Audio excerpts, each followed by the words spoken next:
58 heures après l'éruption, on a observé que les aiguilles magnétiques des boussoles effectuaient des mouvements inhabituels. Et à 250 km au-dessus de l'atmosphère terrestre, la température s'est brusquement élevée à 2500 degrés Celsius.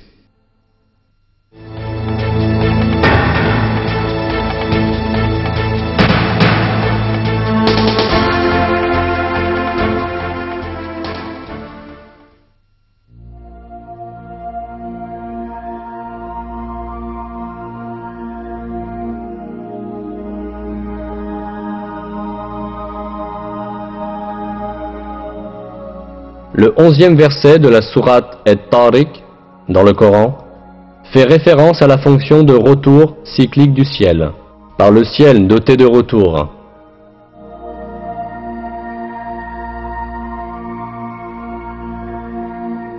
Le mot employé dans le verset exprime la notion de cycle, de renvoi et de retour.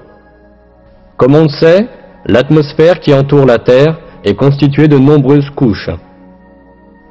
Chacune de ces couches joue un rôle important au profit de la vie.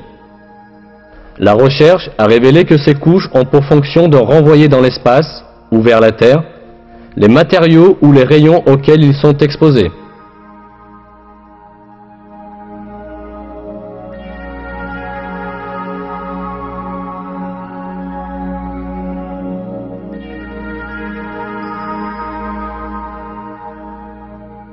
La troposphère, atteignant 13 à 15 km au-dessus de la Terre, permettent à la vapeur d'eau s'élevant de la surface de se condenser et de retourner vers la Terre sous forme de pluie.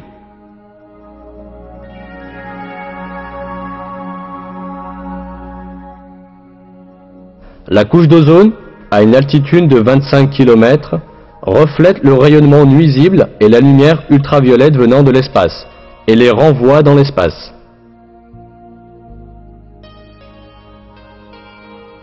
L'ionosphère reflète les ondes radio émises de la Terre et les renvoie vers différentes parties du monde, tout comme un satellite de communication passif.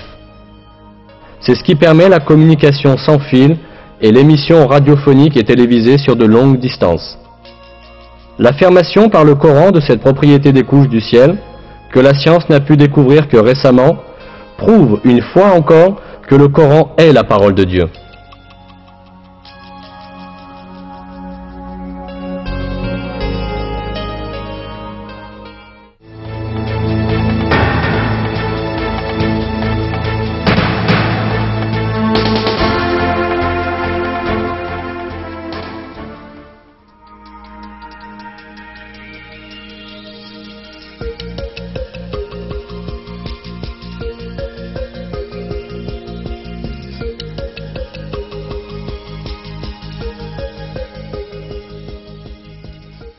L'un des faits concernant l'univers révélé dans les versets du Coran est que le ciel est fait de 7 couches. C'est lui qui a créé pour vous tout ce qui est sur la terre. Puis il tourna sa volonté vers le ciel et l'agença en 7 cieux. Il connaît parfaitement toutes choses. Puis il tourna sa volonté vers le ciel qui était alors fumé. En 2 jours, il les détermina en 7 cieux et révéla à chaque ciel sa fonction.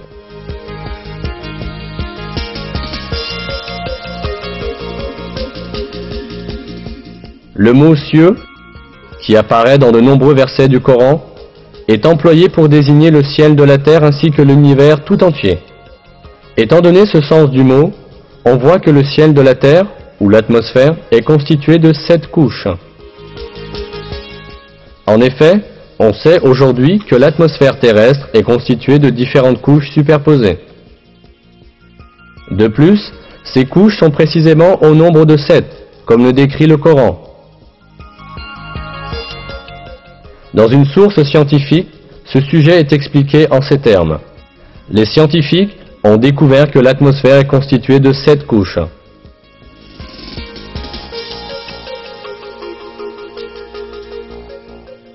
C'est un grand miracle que ces faits, qui n'auraient absolument pas pu être découverts sans la technologie du XXe siècle, aient été explicitement énoncés dans le Coran voici 1400 ans.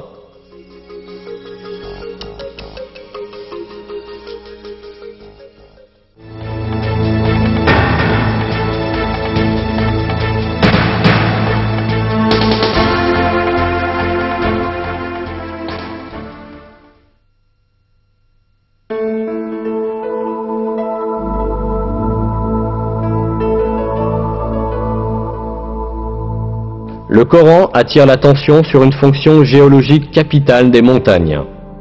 Et nous avons placé dans la terre des montagnes fermes, afin qu'elles ne s'ébranlent pas avec eux.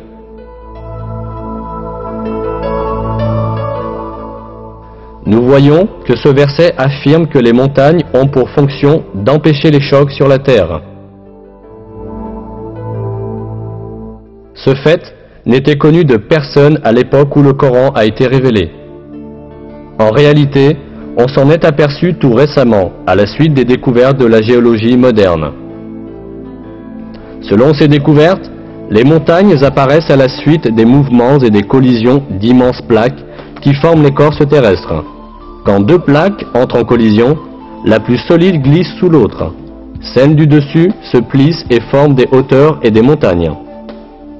La couche inférieure continue sous le sol et présente une profonde extension vers le bas. Cela signifie que les montagnes comportent une partie s'étendant sous la terre, aussi importante que leur portion visible sur la terre.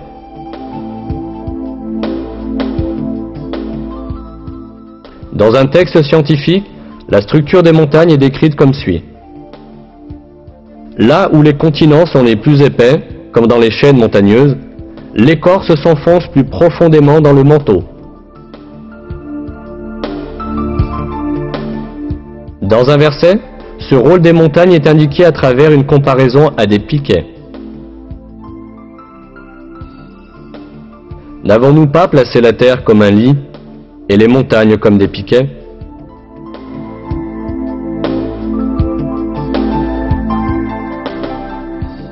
Autrement dit, les montagnes fixent l'écorce terrestre en s'étendant au-dessus et au-dessous de la surface de la Terre, au point de conjonction de ces plaques. De cette façon, elles maintiennent l'écorce terrestre et l'empêchent de dériver sur la couche de magma ou parmi ces plaques. En résumé, on peut comparer les montagnes à des clous qui maintiennent ensemble des morceaux de bois. Ce rôle vital des montagnes, découvert par la géologie et la recherche sismique moderne, a été révélé dans le Coran voici des siècles, comme un exemple de la sagesse infinie de la création divine.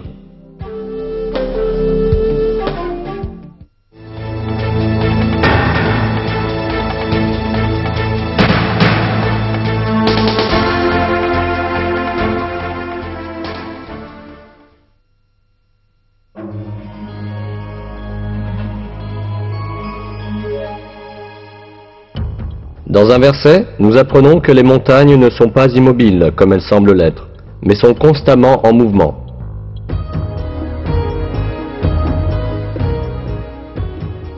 Et tu verras les montagnes que tu croyais figées passer comme des nuages. Telle est l'œuvre de Dieu qui a réalisé toutes choses à la perfection. Il est parfaitement informé de ce que vous faites.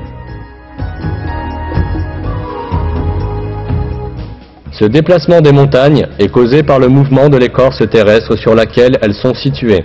L'écorce terrestre flotte en quelque sorte sur le manteau, qui est plus dense.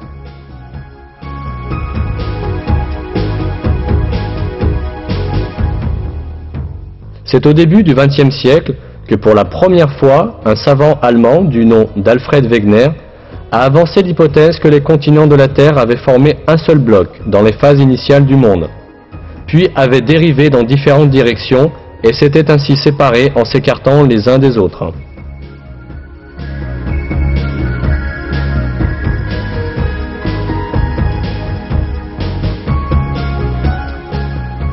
Ce n'est que dans les années 1980, 50 ans après la mort de Wegener, que les géologues ont compris qu'il avait raison.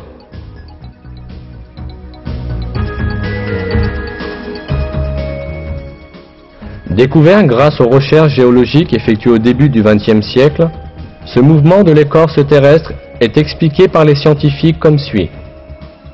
On a mesuré la dérive des continents d'1 à 5 cm par an. Un point important doit être souligné ici. Dans le verset, Dieu décrit le mouvement des montagnes comme une dérive. Aujourd'hui, la science moderne utilise l'expression dérive des continents pour décrire ce mouvement. C'est sans aucun doute un des miracles du Coran que ce fait scientifique, qui a été récemment découvert par la science, ait été annoncé dans le Coran.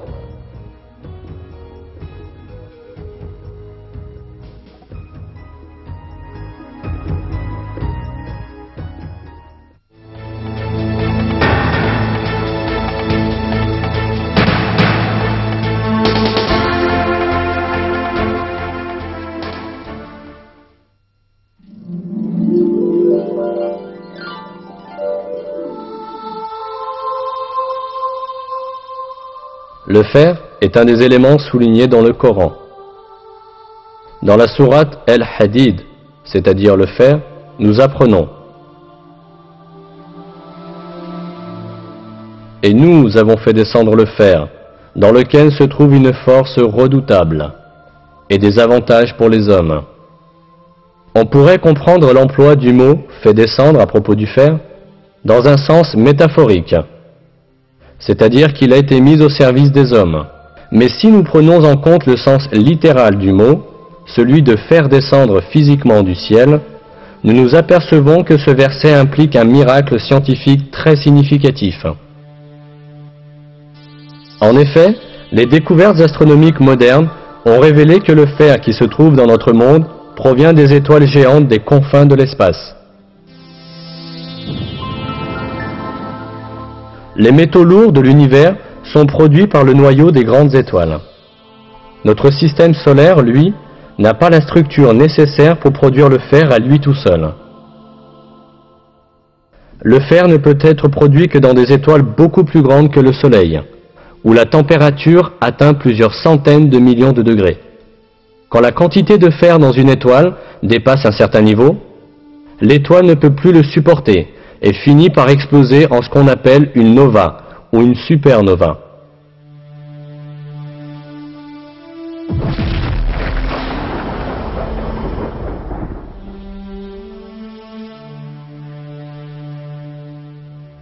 À la suite de cette explosion, des météores contenant du fer sont éparpillés dans l'univers et se déplacent dans le vide, jusqu'à ce qu'ils soient attirés par la force gravitationnelle d'un corps céleste.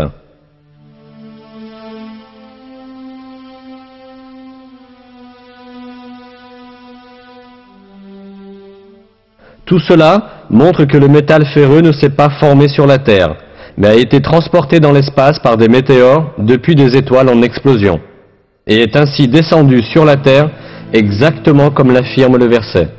Il est clair que ce fait n'aurait pas pu être connu scientifiquement au 7e siècle, à l'époque de la révélation du Coran.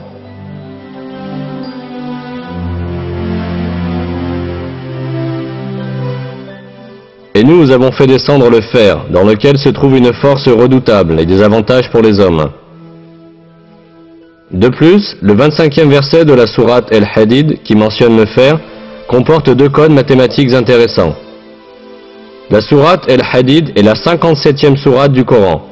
La valeur numérique du mot Al-Hadid, en arabe, autrement dit son abjad, est le même nombre, 57. La valeur numérique du mot Hadid tout seul est 26, et 26 est le code atomique du fer.